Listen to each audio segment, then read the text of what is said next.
I clicked the go live. Welcome to Bogside Chats, where we're talking everything DeFi Kingdoms and keeping it casual.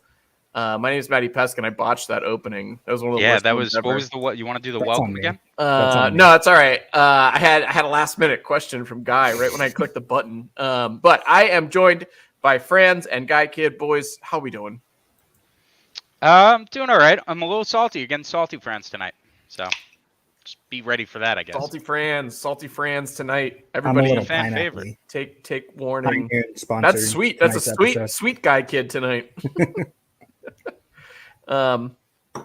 Very good. I want to let you guys know I'm on my fourth playthrough of Baldur's Gate 3. This one I'm doing playthrough, an evil playthrough where I'm playing the Dark Urge. It's a whole different storyline. If you like agree with the bad guys, like a whole new game is opened up to you. It's so fucking cool. Anyways, just want to give you an update on that. That's what about you guys? What have you been doing? Nothing. I've been playing a lot of Dwarf Fortress on my end, and then summoning like a fiend in DeFi Kingdoms. Really interesting. Yeah, I've been waiting for the boar hunt that they announced 3 weeks ago. Interesting. That was 3 weeks ago. That announcement was 3 weeks ago. It might be 2 weeks ago, but I don't think it was that long ago. Yeah, 2 weeks. We missed last week. Apologies to everybody. Apologies to Grady. We were gonna have him on. We had some like last minute stuff come up. Why didn't we have him on this week? I don't know, because I was busy playing video games. All right, fair enough. We'll get him on. He's busy right now though, because I don't know if he's announced this yet, but he's doing a cool show related to Next Crypto Gem, in which I can't say more on that because I don't know if he's like officially announced that publicly. You haven't said too much. But he's going to have some content this weekend and next week for that, which I recommend everybody check out. All right, so tonight we are talking DFK. We had an AMA last Thursday. We're going to go over a couple things there. The Scholar Codex came out. We're going to talk about the Scholar. And then today, is it today? It's actually the last day of Dragon's Crossing Season 3. Is it today or tomorrow? Tonight. I feel like there's a countdown. It's also the end of the birthday event. Just ended, I believe. Oh, the leveling thing? Nice. 15 minutes ago. Oh, shit. I don't think I had any. I think I did all mine, but very cool. So we're going to hit on some Dragon's Crossing stuff at the end there. All right, so let's start with the AMA from last week. I want to pull up, Franz, you gave me the best notes. Your notes were probably better than mine. So I'm going to pull those up. I appreciate that. Oh, yeah, hero tagging.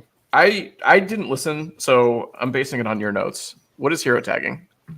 Yeah, somebody asked a question. They wanted to add the idea of tagging heroes as like minor group 1, PvP heroes. Yeah, that'd be kind of cool. Searchable tags. Yeah, I think as far as like usability, like what do you call that? Like quality of life improvement. Yeah, quality of life. Thank you. Yeah, I think it'll be cool. It'll definitely be helpful once we have PvP stuff like that. For sure, especially PvE. I think of like raid teams. You know, this team is good at this type of raid or that type of raid, stuff like that. That would be a cool function. Yeah, because it's not like we all have 3 PvP heroes that we're going to be using for everything, right? We're going to have 20 plus. A legion of heroes. Exactly.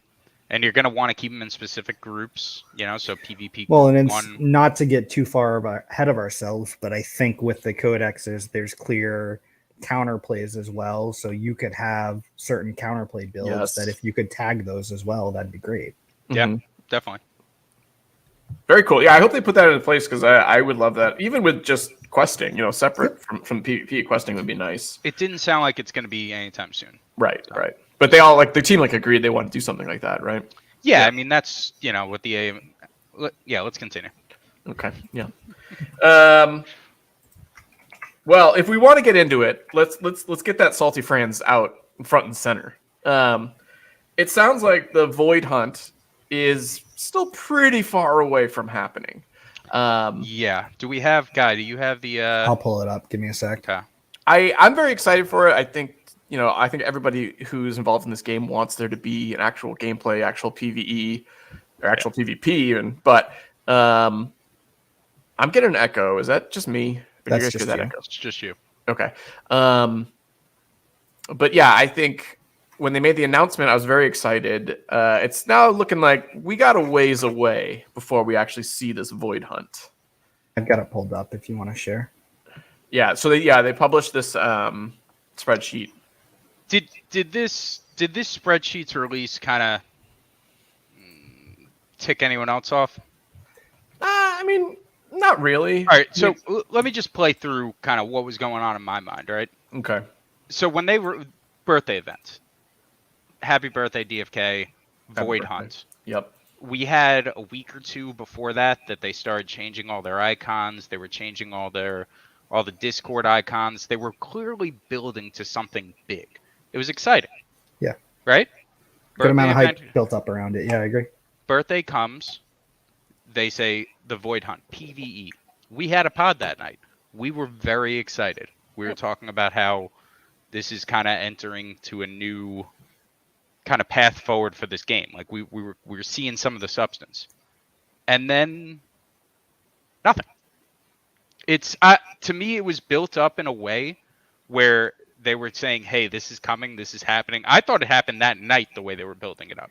I remember before we hopped on, you were like, "Oh, is Void Hunt live?" I thought we were just going to play it the whole stream, and it was going to be great.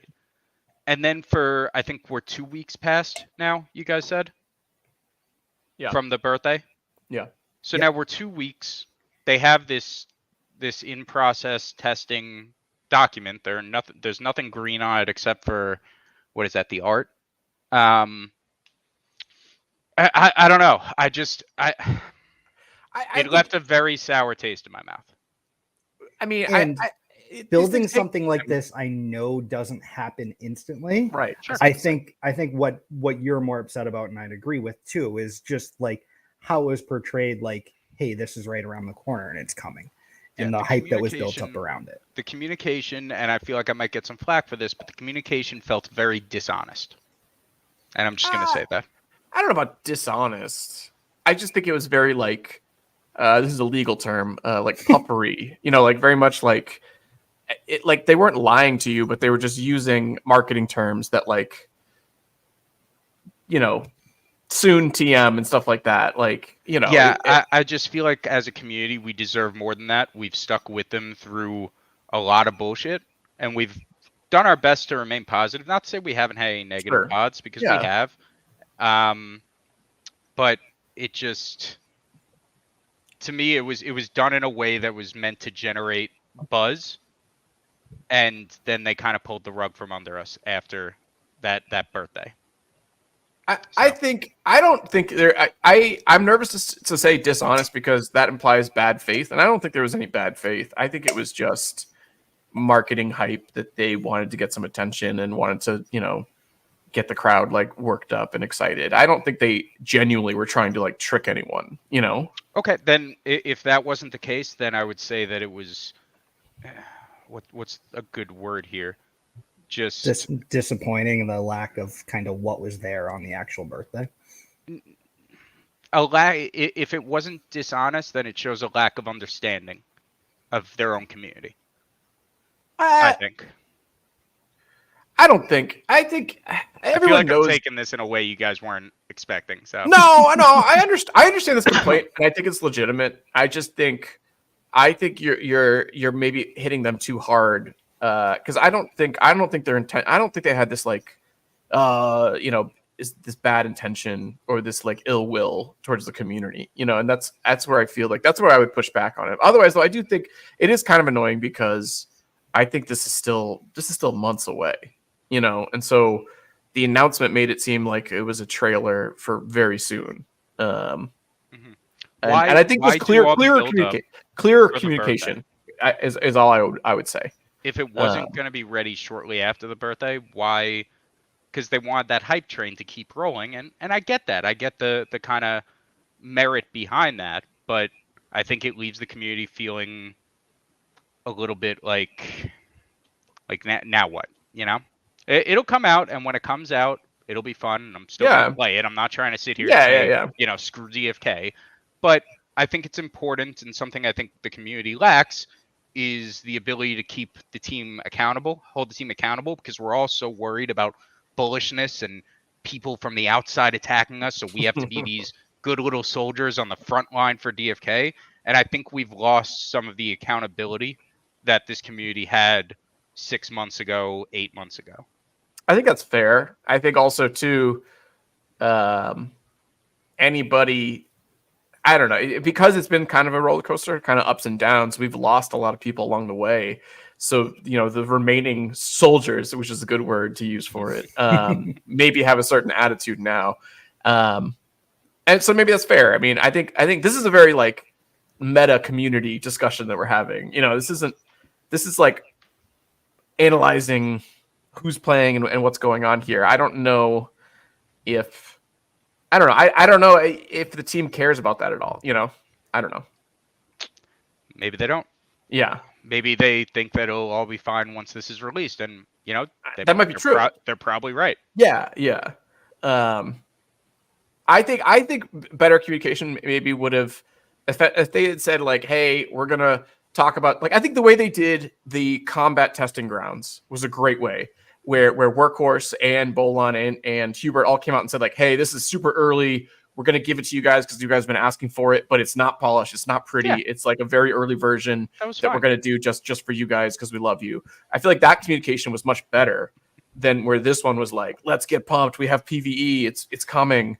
The changing of all the Discord stuff, the trailer. Yeah. It was all building to the birthday. Yeah. And there was this big announcement and then and then a spreadsheet that, hey, we're working on it. Yeah. And listen, things go wrong when you're coding. I get that. Yeah. So this spreadsheet might take 2 months. I hope it doesn't. I don't think they're planning for it to. But it was a bit of a letdown for me. So, and we're already getting some pushback in the chat, which, like I said, I expected. SI feels very differently. I could have told you that before I started talking. And I'm sure he'll mention on his pod tomorrow night why he feels differently. So everyone tune into that. Love it. I love it. I gave him a little plug to make it all okay. There you go. Yeah. No, I think that's a fair complaint. I think, and Guy, you've said this too about like roadmap. I think it's hard. It's hard like something's coming next week if it's next quarter. That's all I ask. That's a reasonable yes, but ask. also it's very hard to be like, hey, we're going to make an announcement about something that comes out in a year. That's a weird announcement. They're not going to get as much hype if you're telling people like, it's going to take a long time. I don't know. I think that's my issue. Is it to generate hype, or is it to honestly communicate with us? Because a lot of what I see in the AMA lately is to build hype, and that's a component of what they have to do. I get that, right? But you look at expeditions and how now they're saying that's going to be after Void Hunt. That's probably going to be a few months away. If we go a few months back, there are plenty of podcasts that were talking about it, and they were making it seem like it was right around the corner. Yellow pet eggs, where are those? Yep. We have pet eggs for the other 3, and now we're talking about the inherent balance of the game, where 3 of the professions, and Bob Nothing, I'll give him props because he was the first one that I heard say this, 3 of the professions are gaining XP faster than one. Right. Than one other one. Well, so, you see it reflected in the market where the miners are consistently have the lowest floor, so. Sure. Ghost Panda. Amulets this year? If you asked me 2 weeks ago, I would have said definitely.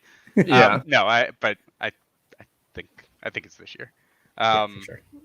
Yeah. Although it's September. When did I know. When did that happen? It is Summer's September over, 5th, boys. Yeah. Summer's over. This is sad boy fall. This is what I'm doing right now. This is the seasonal depression kicking in. I have more ranting if we want to just kind of roll into. No, let's break up the ranting. All right. Football starts soon. Oh man, good thing there are no Tuesday night games of this pod. I'd be half attention. I mean, I bet there will be soon. Probably. I don't know. Just a matter of time. Football's going to be an everyday game every night of the week. I'd love it. How did this? We didn't talk. We were going to talk about this last week, I think, or maybe not. But you're in a league with some of the Mythic Squad boys, right? Yeah, with a lot of people. Mythic Squad's in there. Their teams are all trash. Wow. Grady's in there. His team's hot garbage. Sticks intern team is. I play him week 1, so actually I'll withhold judgment on that one. After I kick his ass, then I'll talk about his team. There we go. Basically, there was one good team drafted in the league, Yeah. Who happened to draft that one? Oh, that was you. Oh, all right, good. Yeah. No, that's all in good fun. It's going to be a fun league. Is it Yeah, Yahoo or I hope ESPN? we can What's the get. app? Yeah. Say it again. Yahoo. I hope every Tuesday we can get some updates on that. Well, that Tuesday is a great day for updates because it's like Right after Monday Night post, Football. yeah, post weekend. So yeah, that'll be a new segment on Bog Side. Is how is Franz doing in that fantasy league? Did Yahoo give Unless their it's not projections? good, then that Who's segment's going to go projected over. to win according to Yahoo? Oh yeah. No, Wait, who what? is? Oh, I thought you said Does he Yahoo was. do the Oh, projections? I don't know, and I'm not looking right now. What's next on the notes there? All right. Next up is. Hang on. Sorry, I lost your notes. There we go. Clayton proposal. The Clayton proposal. Yeah. So the Clayton proposal was shot down. Womp womp. We need like a soundboard so we can do like a. Yeah, I feel like that's a slippery slope. Eventually, it'll just be us doing noises the entire time. We'll turn into a morning sports radio show. yeah. Football noises. Yeah. So it got shut down. And Guy, you were saying like this is like the first time that this like entire mechanism is in place, right? For these So like since proposals. the Clayton team is kind of reorganized and restructured, I believe that they said last week that this is the first time one of these votes has been casted. Yeah. So they were very curious of kind of what the feedback would be, almost expecting it to get turned down, and then really looking forward to seeing what kind of dialogue is developed from it, to see where they can go from there. Like, was a vote even the proper thing to do, or should there be other kind of communication cadence and things of that nature? And is this based on holders of Clayton? Is that how it's voted on? Yes, it's the validators. Okay. Oh, okay. The valid, yeah, not like just like open, not like a jewel. Right. Yeah, C-jewel format. It's the validators and the core structure of it. I'm nervous. I'm very nervous because I think this might be the first step of them going away from Clayton, which is not a process. Not that Clayton has been. I think I've been very neutral. I'm not like more or less excited that Clayton is part of the ecosystem. You know what I mean? I'm very just kind of like, no, it exists. Great. I'm glad that two chains exist. I will say that, but but I am not looking forward to if they leave Clayton and try and pick up a new network. Just leave it a dormant chain. If they don't, I mean that's basally what they did with Harmony. With Harmony. Time is a flat circle. I know. I don't know. I'm very nervous. Do you guys think that this proposal being rejected, in my mind, this is me saying this. This isn't anything else. In my mind, this is the first step to DFK leaving Clayton and moving on to a different chain. I mean, unless do you interpret it any differently? That's not so. Before this AMA, if you said like, "Hey, proposal gets rejected. What do you think?" I would say, "Yeah, this is the first step." Right? Yeah. They weren't framing it like that. Yeah. I was shocked to hear that we're over 50% of the gas. I knew we were a good chunk of it. I would be interested to hear or to know what percentage of the gas we were when we went on to Clayton, when DFK came on in our early days, right? And it was probably a lower number because not everyone had gone over yet. But like, I guess what I'm getting at is Clayton just struggling with volume and with activity the way everyone else is because it's a bear market, or were they a kind of a dead chain before we got to it? Because then I kind of have to question like, what were the motives for picking Clayton? And now I feel like I am being bearish. Like why did they pick it, right? I want to go back and kind of revisit that. And if you go to like what the team said, it was user adoption, kind of global presence, things of that nature, tapping into a different market that isn't offered through AVAX.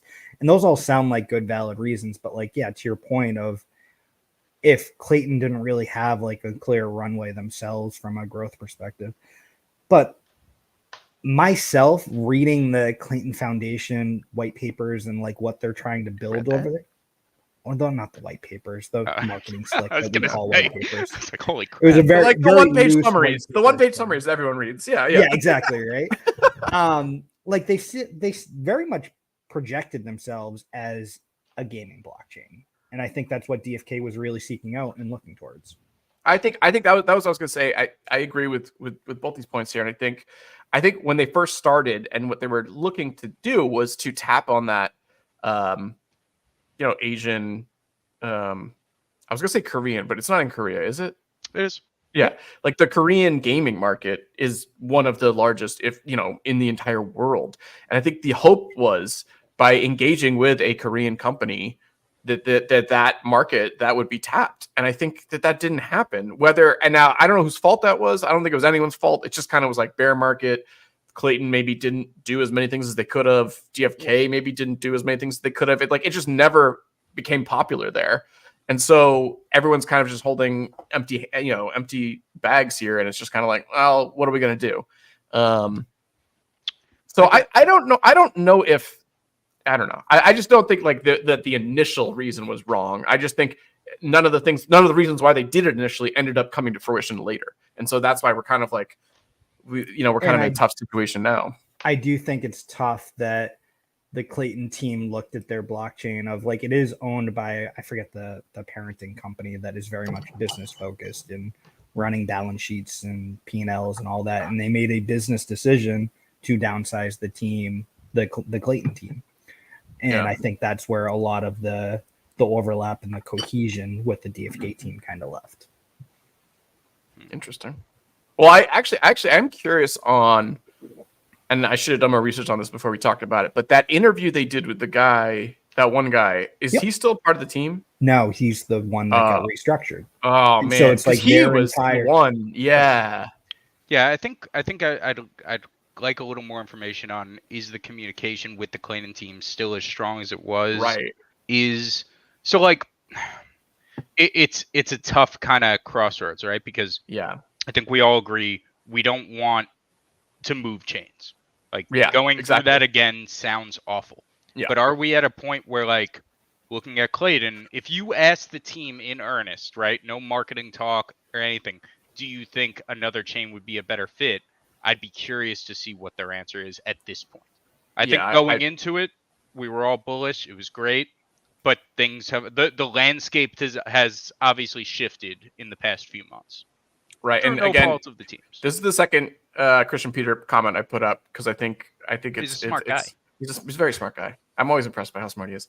And I think especially, I mean, we don't talk about many other games on here, maybe Dragon's Crossing, but I think, even Dragon's Crossing, like Arbitrum seems to be functioning well. I mean, I have no problems there. Every time I've used it, very limitedly. It doesn't have the hype it did when it first came out, but it's right. doing well. But I mean, Polygon, there Immutable, was the whole thing with Polygon where they said that Polygon wanted both realms. Right. And was probably going to pay a substantial amount to get both realms. But it's not what they wanted. They wanted two chains, which I still think is ideal. I agree with this, like, cross-chain. Having multiple chains available, I think, is still a really cool function and kind of uniqueness to the project that I think they should keep. But I think, man, like, going on one of these other not more popular, but like, these chains that are getting known for GameFi projects, as much as it would be a nightmare and a headache moving chains, I agree with that. It was a nightmare, dealing with Harmony and moving from Harmony, that all sucked. But if it got, significant attention to Polygon, to Immutable, to Arbitrum, and that team, that network supported the DFK team in the way they needed, is the headache going to be worth it to move away from Clayton? Yeah, I don't know. I think Crystal Vale is better set up for something like this, where I think so much of the game is on Crystal Vale right now. Right. That if we had to move, it's not the last time they moved the home base. Right. And they had a side chain. Now the home base has shifted. I'm using a lot of hand motions. Yep. No, I get it. But I think that makes sense. It would be better suited for a change. I really hope this doesn't happen. But I know. At the end of the day, being on a dead, like, if Clayton continues, it's trajectory or break. lack thereof, right? Yeah, right. And we're not Clayton experts, but it seems to be on a downward trajectory. Yeah. Would staying on it just to not move chains be beneficial for DFK in the future? I don't know. Yeah. But also too, I also maybe I don't know how much support they need, like, because this proposal was looking for $1.5 million and they didn't get it. I don't know how much support they need. That's a good point, actually. I shouldn't say popular, more established game fight. Crypto's Yeah, a popularity contest. yeah. Totally But can we just stay with Clayton and add a third, and maybe the just goal is to have 4. Right, I know the goal is to have 4, but and just kind of be like, yeah, Clayton's still there. If But it's a functioning chain, we're just going to let it sit dormant more. Did they need that let 1.5? It downgrade to an outpost if we get to that point, but let it Right. maintain as a realm for now. Can it keep functioning without that 1.5 though? I don't know. I mean, I'm sure the 1.5 million would help. Sure. I don't know. We might have to do an episode with Christian Peter about just let him just educate all of us. Let him just talk. Yeah, we'll all be on, but yeah, good point. We'll mute can out. you expand on that one? Yeah, we'll throw in a joke here and there. Yeah. I like video games, and then he just talks for an hour. Well, let's get back to the gaming stuff since we like video games, right? True. Yeah. So Void Hunts, when they do show up, potential for more tiers than other quests. Kind of cool. Yep. Yeah. Discuss. I mean, but the only thing is that it's limited to one hero per, or one mission or whatever per hero per day. Get more heroes, bro. I know. I mean, I guess that's the answer there, right? Yeah, but it's manual. It's not gonna. Yeah, I mean that's a question. I mean it's the same question as when it first came out. Is like, are you going to interrupt your bot process to manually? I mean, I'm sure Zealous, shout out to DFK Helper, I'm sure they'll set up a way where you could just do it automatically. But I feel like, initially the idea is going to be, do I interrupt my normal process to manually go in and make sure that these guys go on the Void Hunt? And I think it's going to be worth it. I think from everything we've seen, the chance that the equipment, now this increased tiers, it's going to be worth it. I mean, you're going to want to be doing a boar hunt with every hero that you own once a day. And it sounds super tedious, but it's going to be worth it. The first few days, we're going to be doing it with every hero we own. The Yeah. next week, we're going to be doing it with half of them. Yeah. Week after that, it's going to be just the PvP heroes, and that's where it's going. But if you look at the return, I don't even want to say ROI of your heroes, you want the player interaction and you want whatever is manually done on the player's end to be the highest level of return for the heroes. You want combat, you want quests, you want all of these manual things that you have to do that cannot be automated to have a higher return. That's where the ecosystem will be the most healthy. One thing that I will say that I really like about this, when duels first came out, right? I think what Guy just said about return on heroes could have been applied to duels, saying you want to be doing as much as possible. It's higher ROI. I think that the way that duels are set up with the raffle system, it's kind of hard to feel like you're getting that ROI because there's still that chance of nothing if you don't win the raffle that you go into, right? I don't love that. I've just never kind of loved the raffle system. I think it's fine. I'm not trying to, But I think the chance for special equipment that you can't get elsewhere, I think it's going to change kind of the mindset of these boar hunts, these void hunts. They did say something else about the void hunt. Void shards. Right.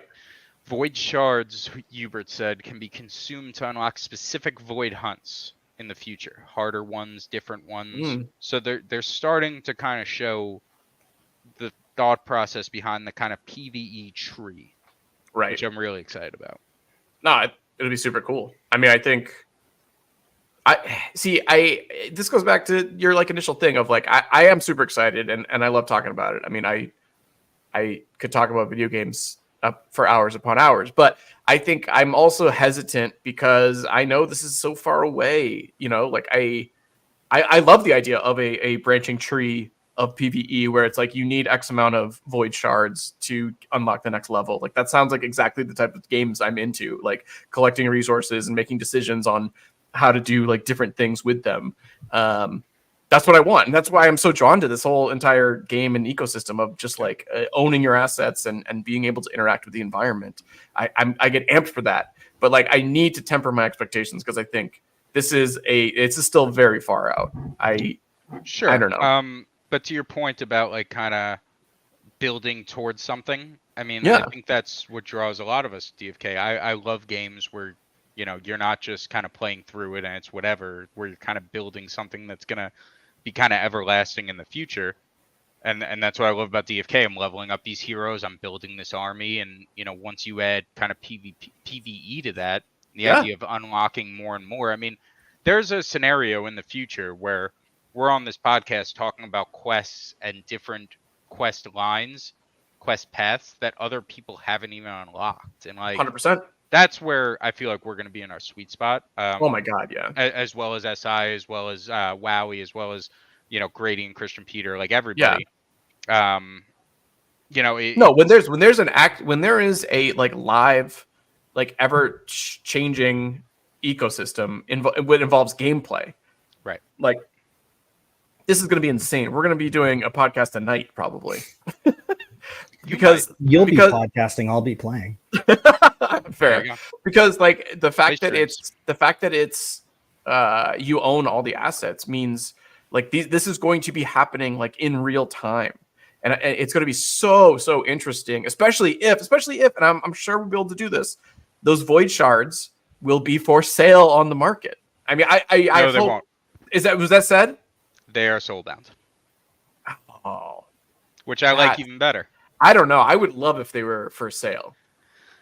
I see maybe not. I think it'd be interesting if there was, maybe I shouldn't say for sale, but like an idea to me that you could just farm them and sell them and not actually go on the missions is so cool to me. Well, and you could maybe find a weird ecosystem where you sell some, use some, and like pay your way through, like just by gameplay. A very watered down version of this is look at the Perilous Journey heroes that survive the Perilous Journey that have that unique tag to them. Right. Like having it be sold down to the hero of like this hero is allowed in.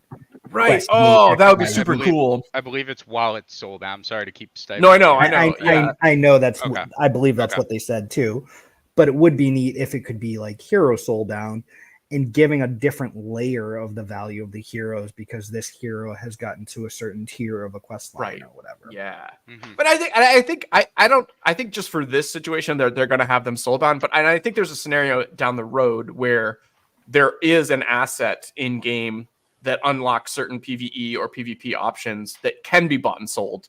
And I think this one isn't the one they're going to be doing it with, but like there will be a scenario where hypothetically in my world, my version of that does exist. I don't think they're shutting that down. I think for these ones, they don't want to do that yet. You know?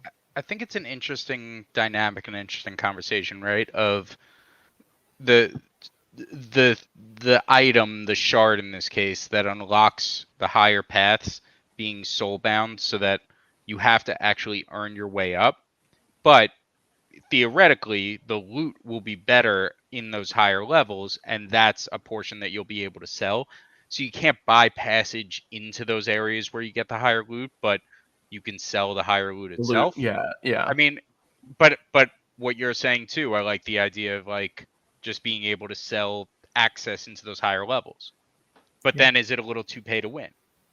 Because then you're selling access to this higher loot. Because hypothetically, and I know with Void Hunts, it's limited to like 1 per day per hero, but like hypothetically, and again, you can't stop this from botting, but like if there was a way that you could do it through gameplay and you could just like, if you just grind, like you can combat the kill the level 1 boars for the next 3 weeks. Right. Yeah, exactly. And like you can with gameplay, you can grind out and be on equal terms with someone who's dropping a stupid amount of money. You know what I mean? Yeah. And again, I just get so amped up because like that is just like such a fun world in my mind where, you know, hypothetically, I mean, what's up, bud? Sorry, that's it. Did you collect your hero yet? No, we're raffling that again. The same heroes getting raffled tonight, but didn't want. Okay. Anyways, but that idea of an active environment world where gameplay gets rewarded with with items that have value and you own them. I mean, that is the goddamn dream. And I think I get so excited for it. So, yeah. I'm just showing this to everyone. I'm going to take it Right. off screen in a second.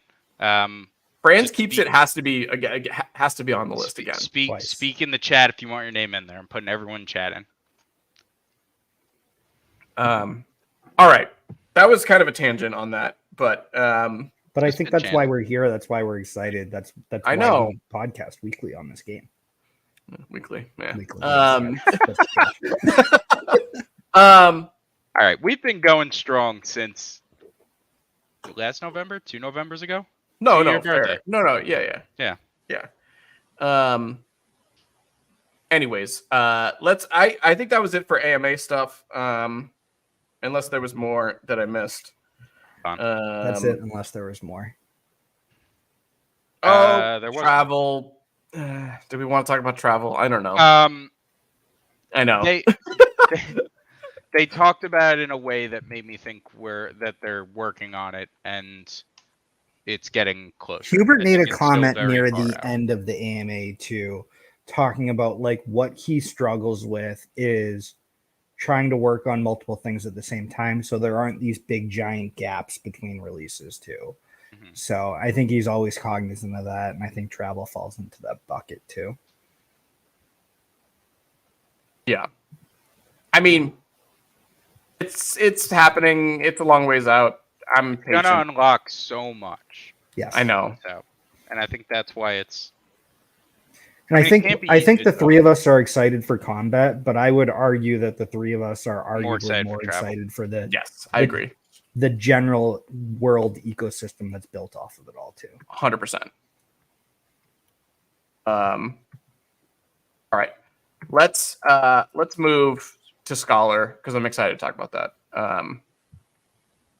And I'm closing the door. I'm closing the door on all AMA discussions right now. Wait, no, there was more. I'm sorry. I'm trying to wheel the names here. Dex, as it pertains to magical. We already knew this, but he gave actual percentages. So Dex is a component of accuracy. Less important with magical attacks. It's going to be 40% Dex, 60% Whiz for accuracy on magical attacks. I think they already said that. Had they said 40-60? They said it was going to be higher weighted towards. All right, well, I got that. Yeah, I don't know if the actual numbers were given, but I know that the magic accuracy, which I think they're calling focus, right? Sure. Is 60-40 wisdom Dex, which means your casters still have to have some Dex. Which I have several casters, summoners, and stuff where Dex is like a dump stat, and I don't even touch it ever. So I mean, maybe you should start touching it. I know. It changes my opinion on that. I mean, but theoretically your Whiz is very high on all of those, right? Right, exactly. I think it's going to be the type of thing where we're all going to feel like Dex is a little underutilized on or under kind of spec'd. Filled in, yeah. On our magical heroes, but like between the levels of 20 and 25, you can put a point on Dex. I think we can kind of come back from it pretty easily. I'm not worried about it. Yeah, again, that's the whole thing with the cap being 20 right now. Eddie, you really spoke in chat to get your name on the wheel? Yeah. Well, you said I had to, so. Fair enough. And I had to switch accounts. Yeah, put Bogside chats in there too. Yeah. What was I gonna say? We'll give it to the intern if Bogside chats wins. Right. Well, the cap is level 20 right now. I think obviously these conversations change dramatically when the cap is level 50, level 60. Yeah, that's kind of an interesting point. Assuming that the cap remains at 20 for a while, the only way to respec a hero is to throw him in the pit with another hero. I mean, yes and no. If you find that your hero is poorly spec'd, like I'm not saying like it's a little bit off. Like, look, if they had a couple bad rolls, if they have a hit chance of 20%, you're probably gonna have to throw him in the pit to get his Dex to where it needs to be. I think we're gonna see once combat comes out. I think we're gonna see a big uptick in dark summoning because if you go into combat and all of a sudden a hero that you thought was good or like it's say for a smaller player, it's your only mythic hero, but it's had shit level ups, but you still think it's good because it's mythic. Now all of a sudden it's like, oh, it's not performing well. Like these aren't just numbers anymore; where they're going to be put into action. No, I think that's fair. And I mean, the only caveat I would say is that they told us that, well, at least that was with skills, is like you'll be able to like reset your skills, and there'll be a kind of some sort of option to respec. Obviously, there's no like re-leveling, although that'd be kind of cool if you found like the rare gem to like redo your levels, a like re-level item. Amulet? Yeah, that'd be kind of cool actually. Now I'm into that. I don't know if I like that. An amulet with 5 charges allowing you to re-level up. Wait, so now it's not even once? I was gonna say, God, you're giving it too much power. I think just one time a re-level. Make it 15. Like a one time use item that's just one redo of a level. And like especially like for those level 10s or those level those the level 5, like how much do you think something like that would sell on the Oh my God. I don't think I like that. I think throw them in the pit. I mean, I agree. Yeah, I think it'd be cool as a rare item. I don't know, but yeah, I think that's fair too. I all right. I'm just saying. I think I would hold off on burning everybody as soon as any combat comes out, because I think there's going to be a lot of options. I was thinking the same comment as PS, but rather than 1 hero, let's call it 3 heroes. You sacrifice 3 heroes to get 1 respec on another hero. Why not just throw 2 heroes in? And I feel like people are underappreciating Dark Summoning. Watch the streams that I've done. You throw in a legendary thief. You get a legendary thief out. You have the highest agility thief, right? That's what I'm saying. Everyone could be doing this. Pouring said he's going to start doing this, and I'm not happy about that. I feel like I should have kept it off stream for that. Yeah. For that reason. He's trying to buy double. Can we have like blackout areas, like certain anti-pouring in the world that statements? Fogside Chats is blacked out.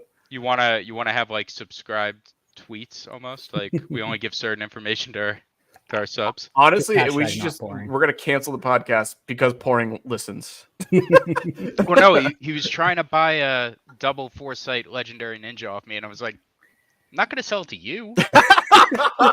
he was offended by that answer. I was like, what? I feel like you should have known that. I would sell stuff to him, but I would jack up the price. I'll tell him to message you. Well, no, I mean, on that same vein, who was it? Cool messaged me about that the monk that I bought that had Last Stand, because he was interested in it. And I'm like, it's not going anywhere. He already has so many. I know.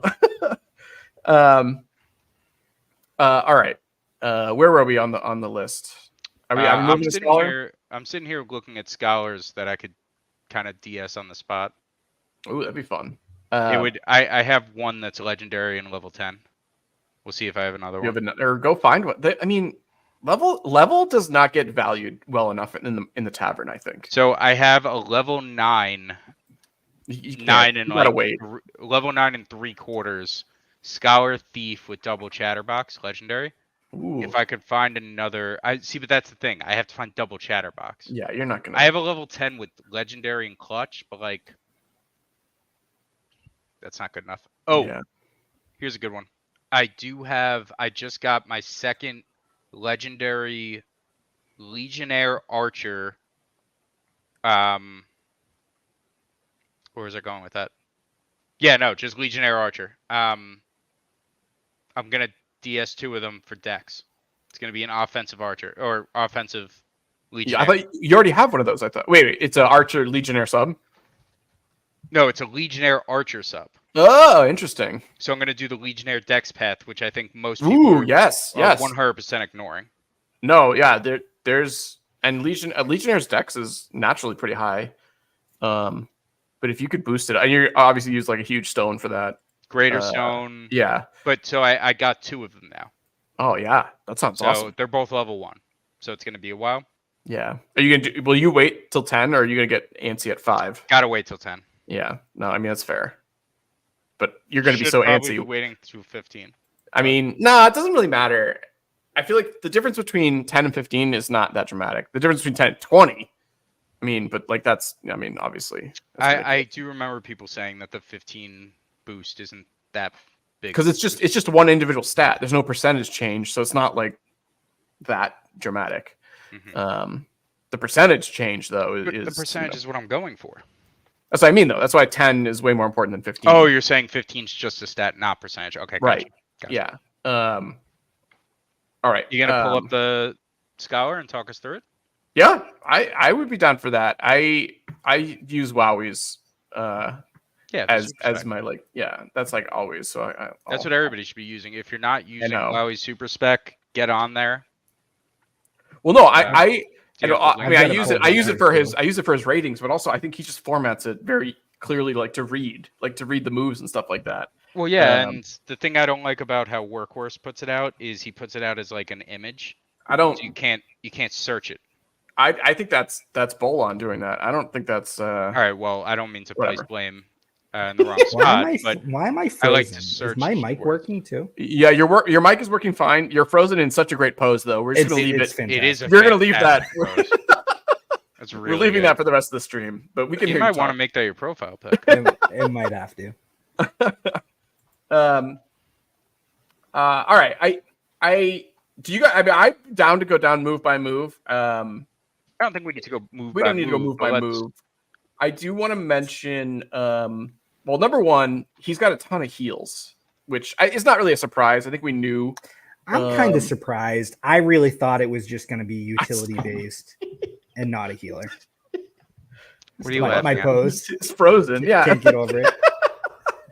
Sorry. Really, I think I knew he was going to have some heals. I mean, he's not a ton of heals. It's not like all across the map. I mean, it's not all across the sheet, but the board is the board. Thank you. Yeah, but like I think he's solid in terms of utility healer. A class that has access to it. I mean, because some of the other Magic classes have no access to healing whatsoever. So, which one doesn't? Wizard, right? Wizard. Well, I guess.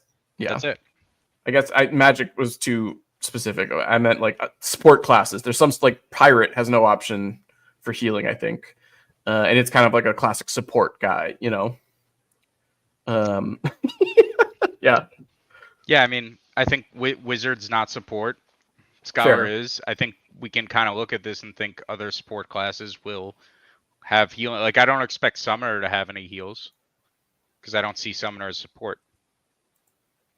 Do you? That's kind of interesting. I see summoners having utility and the ability to control the board, but not so much a heal. Utility. I mean, I utility. I think Franz. I think you're saying summoner is going to be DPS, meaning it's just going to be blasting. No. I think there's going to be a summoner. I think it's going to summon creeps and different things, and walls and shields and. Right. I think it's going to affect battle in a lot of ways. Yeah. Well, I mean, it's tough, right? I feel like Summoner, they can go in so many different ways with it, but I don't see it as support. Is that just my mindset on Summoner from past games I've played? Like, do you see it differently? Because I think a lot of this is based on what we've played and what we've seen these characters in. Fair. Also, Guy, are you even going to attempt to solve the image thing or no? So I did the whole the can. Oh, there we go. Re-entry it, but I'm still in the pose. So unless I'd like legit just leave, which I can do, but I kind of enjoy this. Yeah, all right, leave it. All right. So going back to the point of is summoner support, and I think when you're talking about a class that is conjuring other people in battle, whether it's like zombies or what have you, I think of that as definitely a support. Because that person's not going to be dealing damage or be able to handle getting damage. And so therefore, like, they're there only to like help the team and can't ever like win on their own, which I don't know if that's what this class is going to be, though, is like this purely conjuring guy. I don't think the idea that they can't win on their own needs to be a part of it.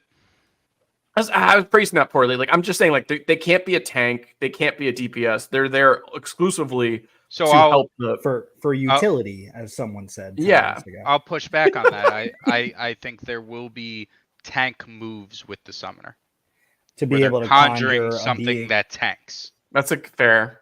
Yep. Yeah. It's like, what is it in League of Legends? She has the big teddy bear that she summons, Right. Annie or whatever. I know what you're talking about. I don't know the names, Yeah. but yeah. I think that's the most interesting class. What other magic class? Sage is gonna have heals. I think you all read that. Yep. Um, Paladins could have a heal build. Yeah, I could see but that. I could see they're gonna have heals. you made the comment about summoners too. I could see Paladins having something similar, which is key in the Scholar Codex of what does Workhorse call it in Ward. his article? Ward. It's a new key term. Yep. It's a bubble shield, basically. Yes, exactly. I want a few more details on it, and maybe I think Summoner will have that. Yeah, Summoner will certainly have that, and I think, man, that could a Summoner tank build actually. Now that I think about it, hypothetically could exist where they're just putting up wards and barriers constantly, and if you break through those, they might die. But if they have those up constantly, it could be. But the ward, as far as I understand it, and Wowie and I talked about this, I think it's just a straight up bubble shield, where it could take infinite amount, but only one time, and then it pops. Right. I Which- could see. I mean, what's the best way to counter a bubble shield? Dots. Hanging it with like stupid 1 damage things. Yeah. Like a thief poison or something along those lines. Right. Or no, just like a bad AoE that does like 1 damage to everybody. Yep. Every round. Something like that. The good old WoW mage arcane blast that would just spam it and hit everything. Yeah, it's just like a free move that doesn't do much, but yeah. Somebody said Spellbow. Fishy Food said Spellbow. I don't see them having a heal. No, I don't either. I don't know. I could see them having like healing arrow, like a vampire arrow. Where it's like the damage it does, it like brings back some health to that. Sure. I don't consider that healing, but yeah. I guess not. Yeah. Like in that case, we could say warrior heals, right?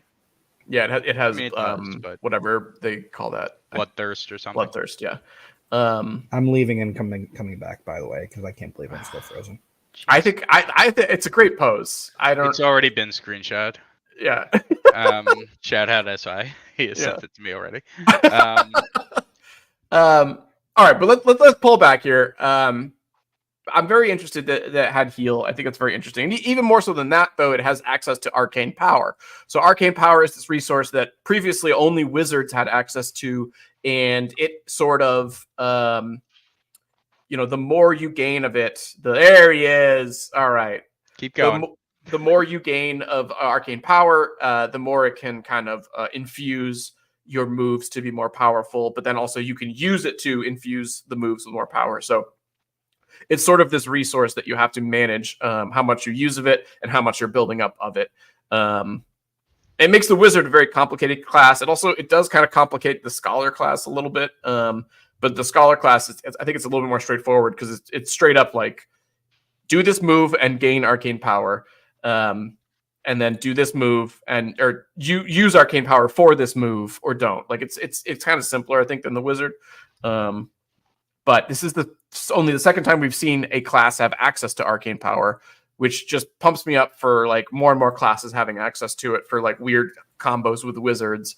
I think this makes any combo of scholar and wizard very interesting as class and subclass. The way arcane power reads, do you want a team that all has arcane power, or do you want just one hero that has arcane power?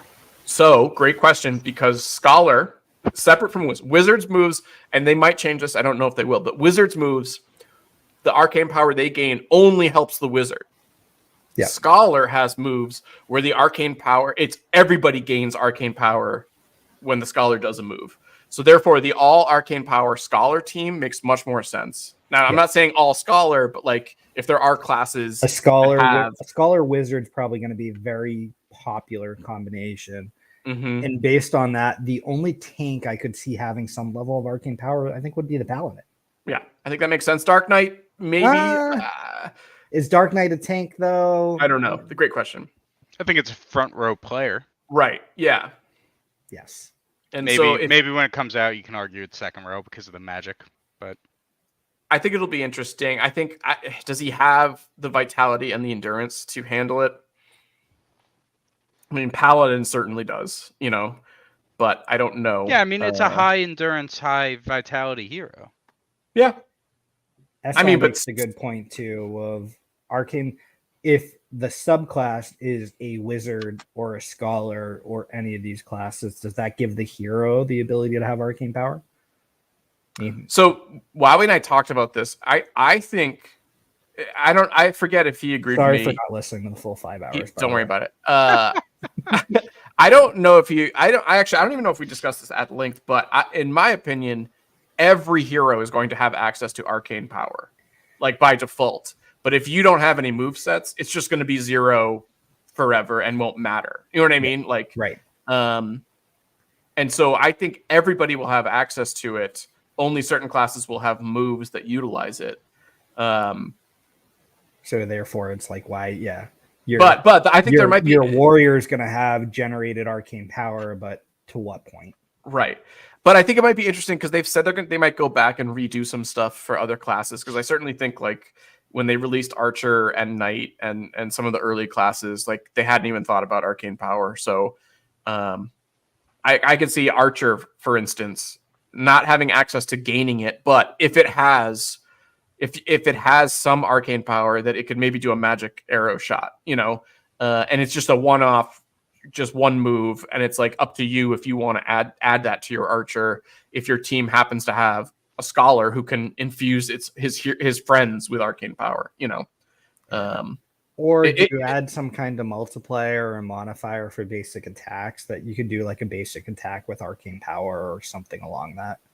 Yeah, maybe. I mean, I can't see how unless they're like items. Oh man, that'd be super cool. Is if you had like a magic sword, that like fire sword maybe. Maybe yeah, like a fire sword of fire. Fire is influenced by your arcane power. And so like if your knight, the knight has no moves that use arcane power, but if he gains any somehow by having a scholar as his teammate, it influences the power of the sword. That'd be very cool. That would be cool. And then also too, I feel like that would make that item just like that would just increase the interest in the marketplace, like that'd be cool. We've talked a lot in the past about scrolls and the idea that like there are going to be these unique items that are maybe one-time use type things. Yeah. But an arcane scroll I think is something that yeah, could be. That'd be very cool. Or like both these guys said this. Wowie and SI, a potion that just boosts your arcane power. I think would be very interesting. Also, it would just be interesting of how would it be made? Like what items do you need to collect to do that? So obviously near the end, Wowie gave the final move of Wowie and some of these. I do want to shout out one move that I really loved, and that was seems like he likes a lot of those 10 plus. Yeah, well, I wanted to bring that up as part of like what I was going to say at the end. Right. So this move, this is like one of the last 10. This tier, I forget what they call this tier. I think they call it tier 7 or maybe tier 6. But basically, every time anybody on you target an enemy hero, and then anytime anybody on your team attacks that guy, you heal anytime you attack him. So basically, it's the anti-tank, it's the anti-huge Dread Knight move of like target this one guy, and now anytime anybody hits him, you heal, and I love it. And Scholar has some moves similar to this of like target this one enemy or like anytime this happens, gain something for your team. It's basically an anti-huge hero, I don't want to say anti-tank, but maybe that's the best way to describe it. It has this like really cool kind of counter move set built into it.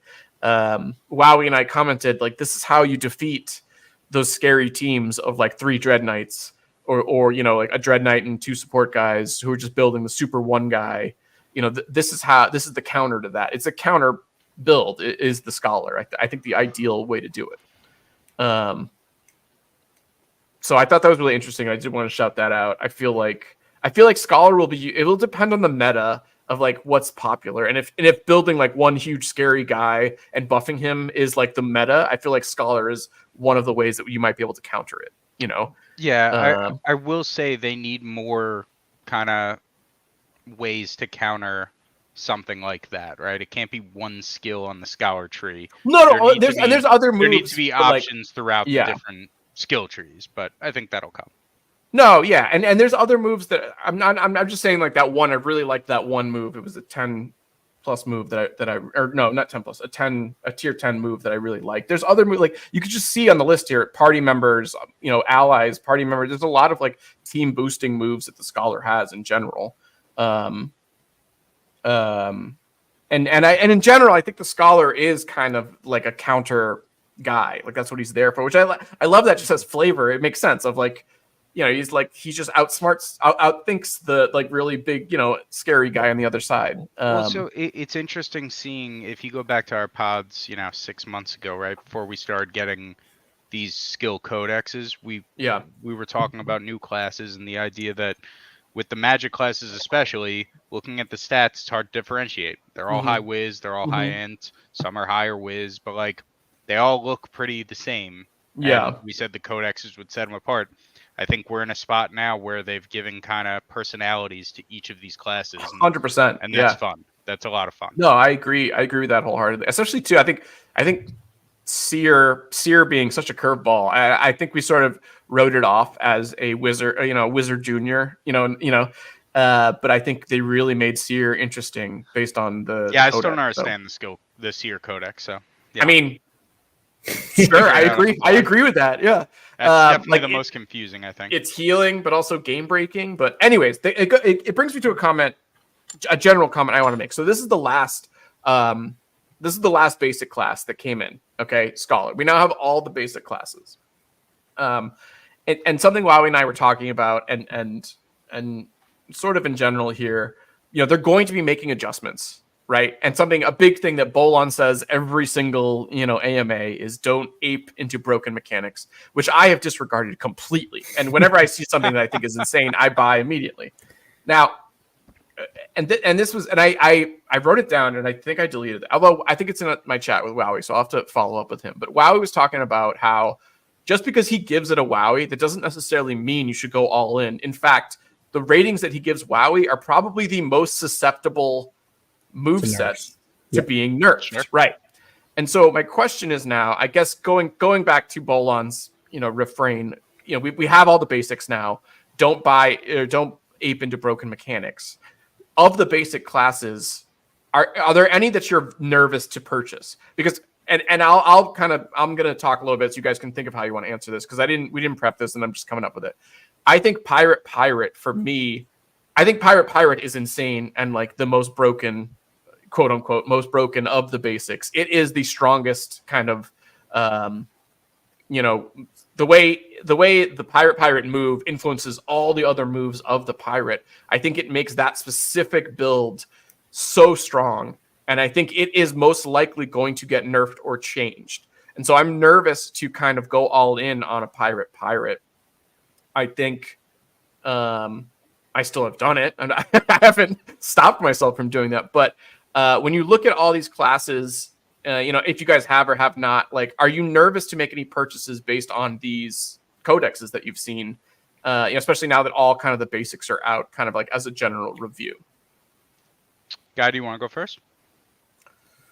I can if you don't. Not to like non-answer it, but I was going to non-answer it. All right. You go first. So the codexes are a lot of fun to see, and I do think they're bringing a lot of personality to the individual classes. What I am really excited about, and Hubert said this a couple different times now, is in almost every MMO that's out there now, and any RPG that has classes, all of the classes have gotten so watered down that everyone can do everything. And I really like that DFK has taken the stance of we want every hero, we want every class to have its unique play style, unique ability. And I don't know how the hell they're going to balance it. It's going to be a nightmare to balance it, and I can't wait for that to be broken. But I'm really excited to have these unique builds. And as we talk through it, kind of what I just focus on is how do I want to play the game? I really think I want to have a really good bard and I want to have a really good scholar. If the scholar tree gets completely fucked up and I still have a really good scholar, like that's fine. I'm just going to play the game in the PvE and the PvP style the way I want to.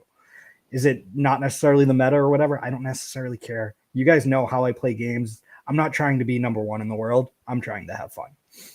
Yeah, I've always hated that about you.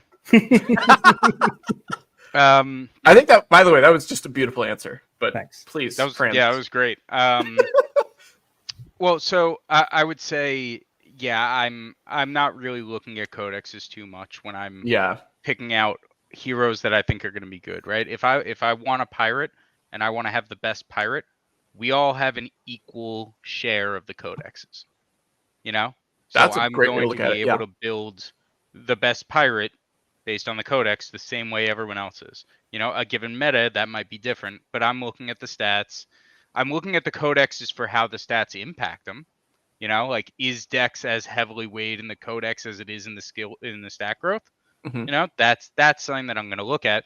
But also kind of going to a bigger point of, you know, kind of the macro environment of the DFK ecosystem right now. We talked about this a little bit. I don't think we ever talked about it on stream, but you know, rare isn't rare. Legendary isn't rare. Mythic's a little rare. So I'm okay going out and getting one of every hero, or in my case, and some others might be doing this, 2 of every hero so that I can dark summon them and make a monster of every class, right? It's not very expensive to do it.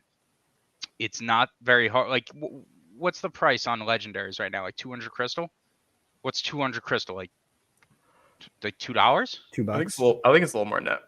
You know, all right, rough back of the envelope math. We're not math guys. We're game guys. No, I'm not. Oh, I guess you're right. Like 240, 250 is like the floor. Sure. Yeah. So I feel like sometimes you need to step back because we're in this ecosystem. We see something like 200 crystal, and we're looking at it in terms of how much crystal, how much jewel. But like, it's really not big amounts. Go out and get the heroes you want. Like, I'm going to have a good hero of each class. I'll figure out the codexes when they come, and maybe I won't use that pirate for a while, but it's going to come back around because that's how metas work. Damn, those are very articulate answers that I don't have answers to. Because in my mind, I'm looking at the codexes. Maybe I'm looking at the codexes too much. Maybe that's what I need to pull from this. Is that because in my mind, I feel like a rare pirate who has the matching subclass pirate and maybe one advanced ability, 1+, obviously, I think he's going to be competitive at the top level because that's how good I think the pirate move is. Now, I think it was Worm made a comment. I got to pull it back up. Yeah.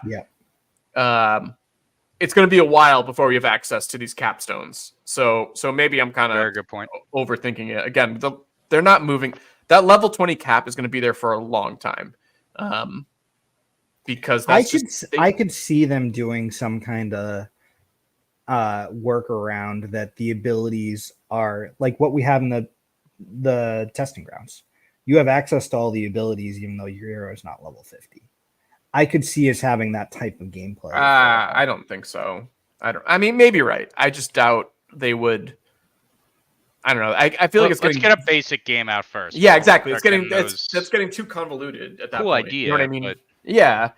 But I mean, that goes back to what we talked about with subclasses, where I was coming in here saying you don't need a priest, you just need a priest sub, and Maddie was saying, hey, you're not going to have access to those subclasses for a while because you're going to want to build your actual primary. First. Yep.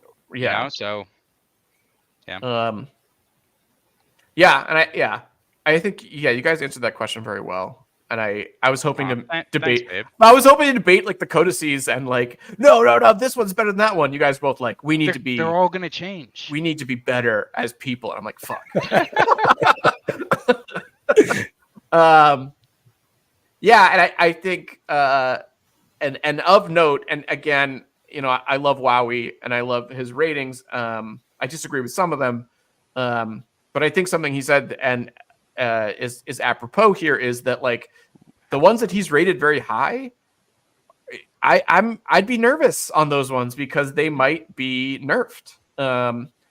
Especially with my monk that I think is broken. Monk with Last Stand, and again, there's really not that many in existence, which also makes me question if they're going to If nerf it becomes the meta, do you think I know, there will I be more know. Monk Bones with Last Stand? Well, I mean, it'd be yeah, that's going to be so interesting when this goes live of like an active PvP, and when the meta is actually shifting, will we see a reflection in how heroes are summoned and dark summoned for that matter? Like six months ago, if you summoned, what was the goal of that summon?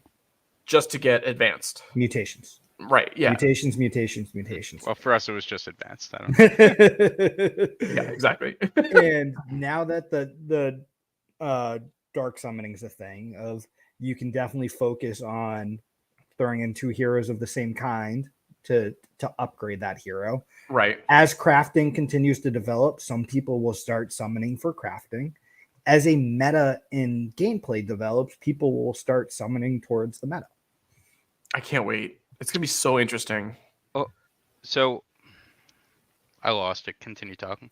I feel like this data has to be out there, and maybe we can ask some smarter people like iOS Code or Christian Peter to do this for us. But like, do we have numbers on what classes are being summoned and or dark summoned more often than others?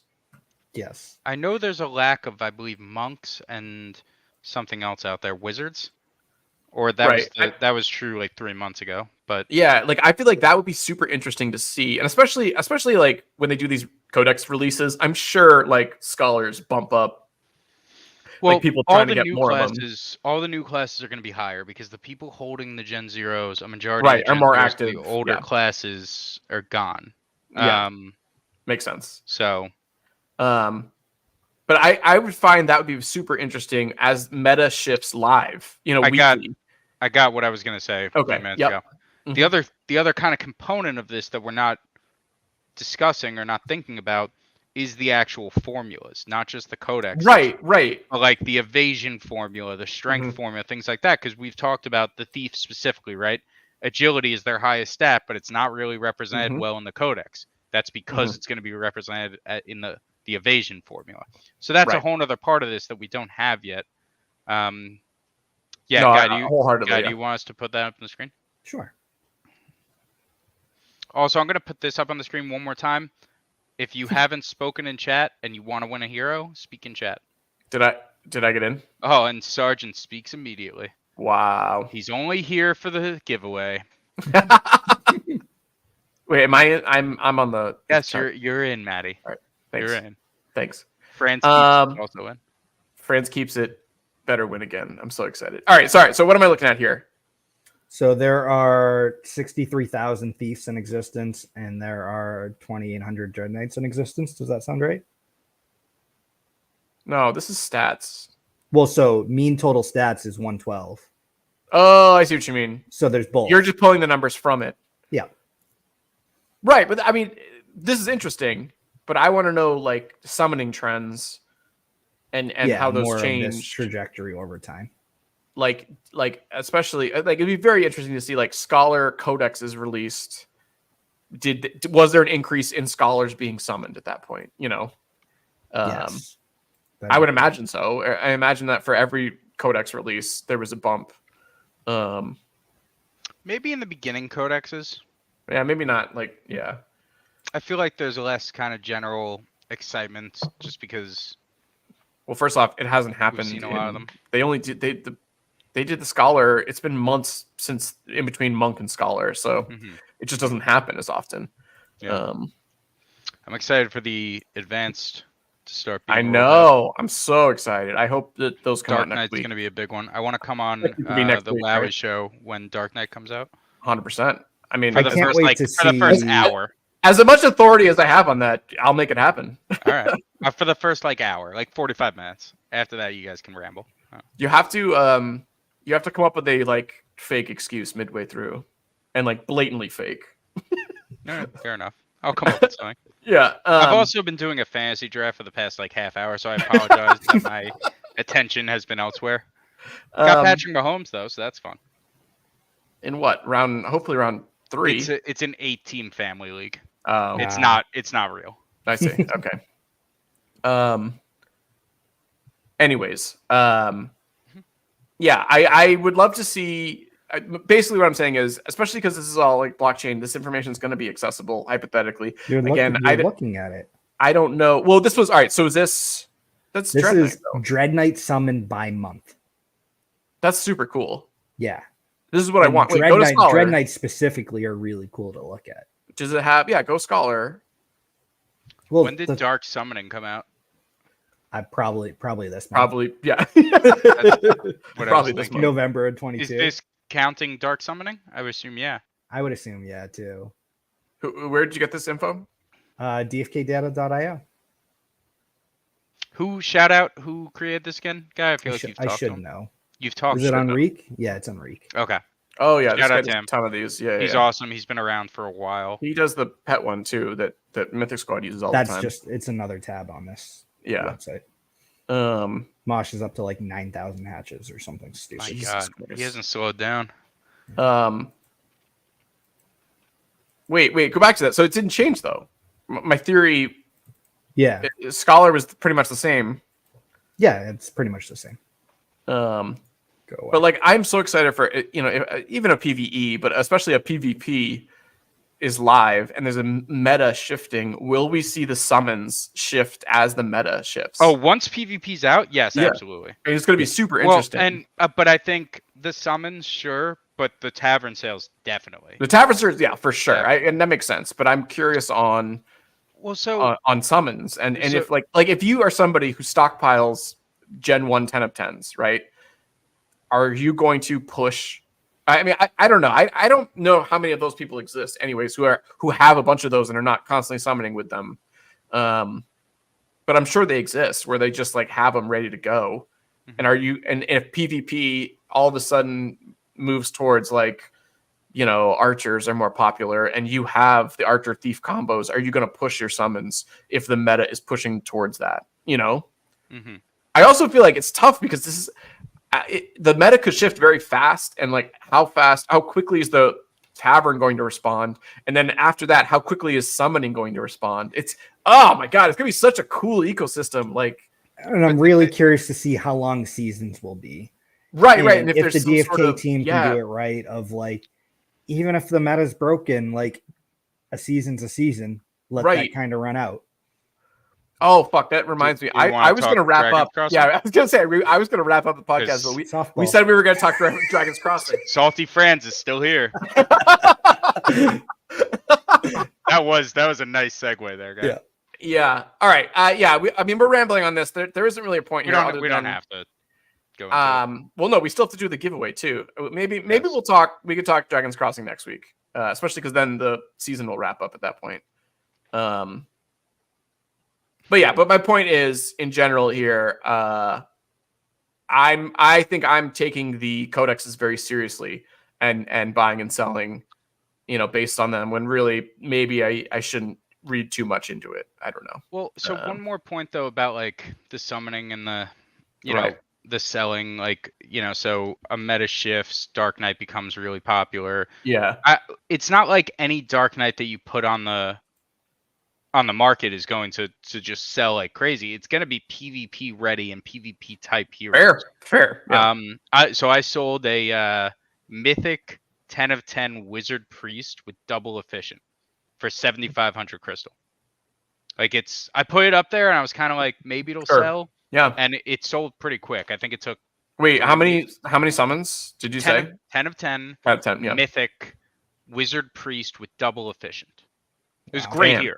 I mean, it's an amazing hero. Yeah. And, 7,500. I kind of just put it up there, whatever. And then once it sold, I was like, fuck, did I just undersell that? I think I might. How long was it on the market? 3 weeks. I don't know. I mean, that's.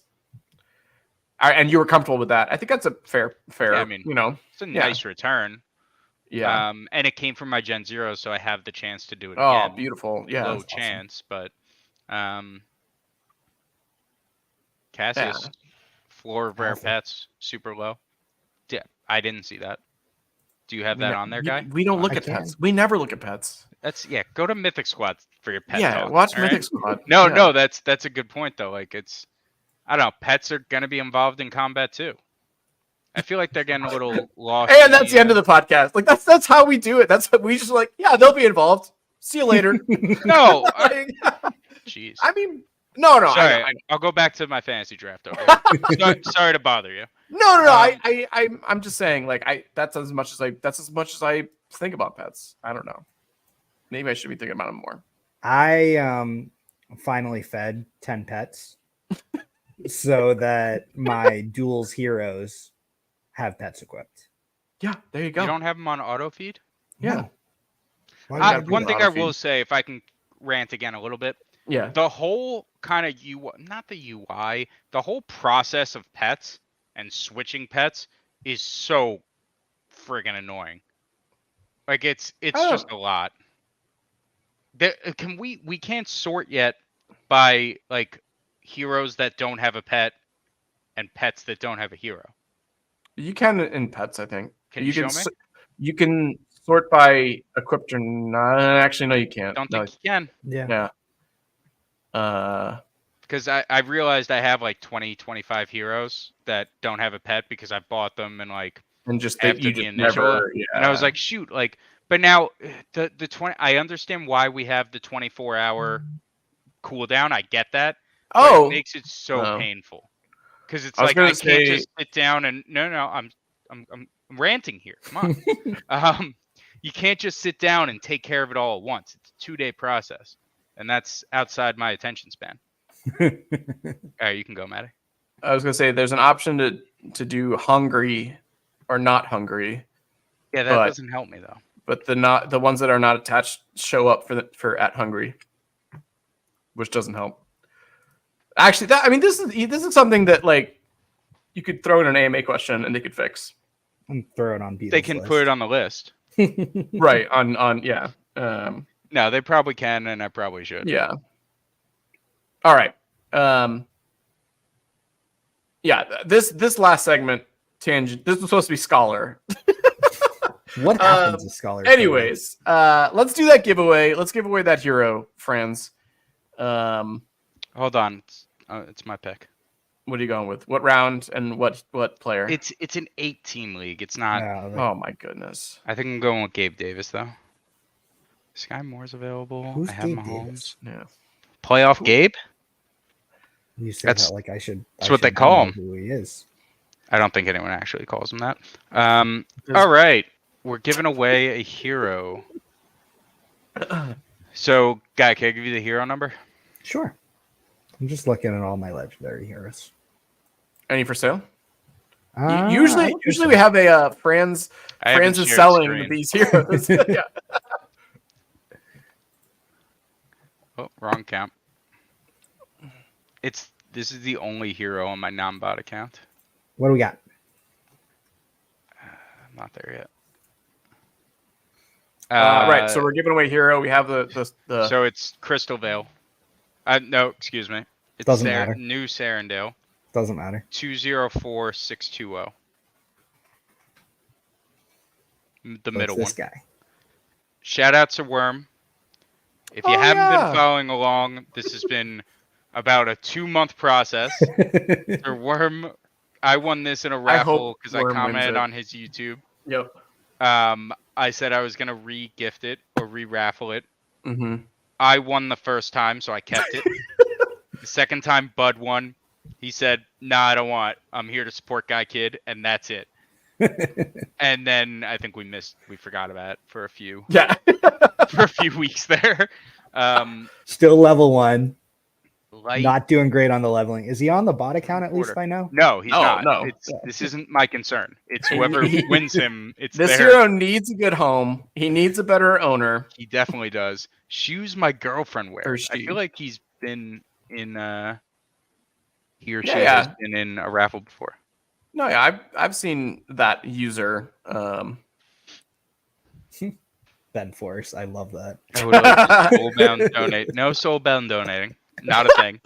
We're just making things up now. Enforce better be on the chart then. I'm taking his name off right now. All right. All right, Last last chance call. as I draft my kicker here. Yeah.